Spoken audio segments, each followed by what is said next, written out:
श्रीगुरुभ्यो नमः। प्रणो देवी सरस्वती वाजेभिर्वाजनीपति धीराममित्रवतु। सर्वमंगल मांगल्ये शिवे सर्वार्थ साधके शरण्ये त्र्यंबके देवी नारायणी नमोस्तुते। మొట్టమొదటిగా టీవీ ప్రేక్షకులందరికీ కూడా ఉగాది అనగా క్రోధినామ సంవత్సర శుభ ఆశీస్సులు శుభాకాంక్షలు. అదేవిధంగా భక్తి దేవరాయ యాజమాన్యం వారికి క్రోధినామ సంవత్సరము వారు చేసేటువంటి ధార్మిక కార్యక్రమాలు ధార్మిక ప్రదర్శనల ద్వారా అభివృద్ధిలోకి రావాలని మనసారా ఆ జగన్మాతను ప్రార్థిస్తూ హరి ఓం తత్సత్. 9వ తేదీ ఏప్రిల్ 2024 రోజున ఉగాది. యుగ ఆది అనగా తెలుగు సంవత్సరాలలో 60 సంవత్సరాలు ఉంటాయండి. ఈ 60 సంవత్సరాలలో క్రోధినామ సంవత్సరము మంగళవారం నాడు ప్రారంభమవుతుంది. ఈ మంగళవారం ప్రారంభమయ్యేటువంటి ఈ క్రోధినామ సంవత్సరానికి రాజు కుజుడు కాబట్టి మంత్రి శని. కాబట్టి ఈ సంవత్సరము వర్షాభావము, ఆకస్మిక నష్టము, పంటలన్నీ కూడా తక్కువ చేతికి అందడము, రాజకీయ కలహాలు, రకరకాల ఈతి బాధలు, చోరాగ్ని భయము,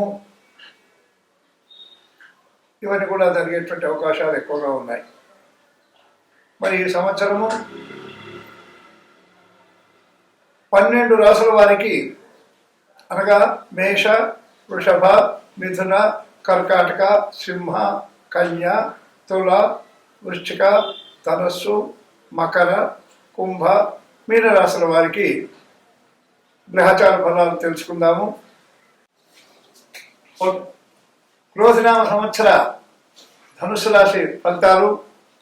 ఈ ధనుస్సు రాశి మూల, పూర్వాషాఢ, ఉత్తరాషాఢ 1వ పాదం ధనుస్సు రాశి అవుతుందండి.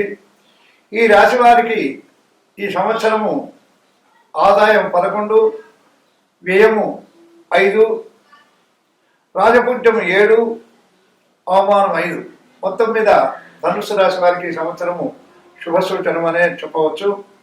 ఈ రాశి వారికి ఈ సంవత్సరంలో మే 2 వరకు 5వ స్థానంలో గురువు ఉన్నాడు కాబట్టి శుభకారకుడు.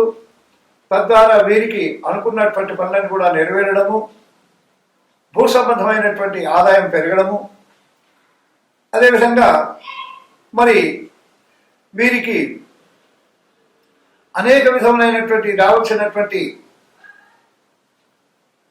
డబ్బు చేతికి అందడము, సంఘంలో కీర్తి ప్రతిష్టలు పెరగడము, విద్యార్థులకు అధికమైనటువంటి మార్కులు రావడము, ఉద్యోగస్తులకు ప్రమోషన్ రావడము, వ్యాపారస్తులకు వ్యాపారంతో కూడా కలిసి రావడం జరుగుతుంది. వీరికి మే 2 నుండి గురువు అశుభుడైనందువల్ల ధన నష్టము, కష్టము, అదేవిధంగా గృహంలో వాళ్ళ ఇంట్లో ఉన్నటువంటి కుటుంబ సభ్యులతో పరస్పరమైనటువంటి వారోపవాదాలు జరిగి వారికి వీరికి మధ్య కాస్త తేడా ఏర్పడేటువంటి అవకాశం మెండుగా ఉంది. కాబట్టి కుటుంబ సభ్యులతో జాగ్రత్తగా ఉండడం మంచిది. ఇకపోతే వీరికి వాహన ప్రమాదము సూచన చూపిస్తుంది కాబట్టి ధనురాశి వారికి వాహనాలలో తిరిగేటప్పుడు జాగ్రత్తగా తిరగడము, మరి వీరి ఇంట్లో చోర భయం కూడా జరిగేటువంటి అవకాశం ఉంది కాబట్టి కాస్త జాగ్రత్తగా వహించడం చాలా ముఖ్యమైనటువంటి విషయం.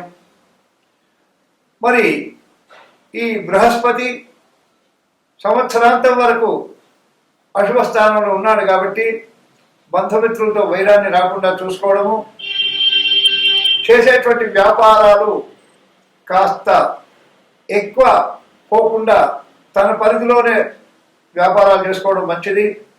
భాగస్వామ్యం కంటే కూడా ఉన్నంతలో తాను ఒక్కడు మాత్రమే ఈ వ్యాపారాలు చేసుకుంటే చాలా చాలా మంచిది.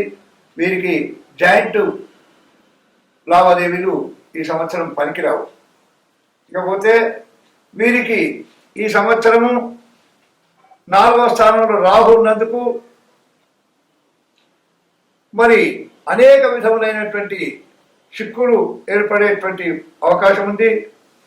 వీరు గృహంలో మార్పులు చేర్పులు ఉంటాయి. వీరిని నిరుత్సాహపరిచేటువంటి సమస్యలు ఎన్నో ఎదుర్కోవాల్సి వస్తుంది. వీరికి అకారణమైనటువంటి తగాదాలు,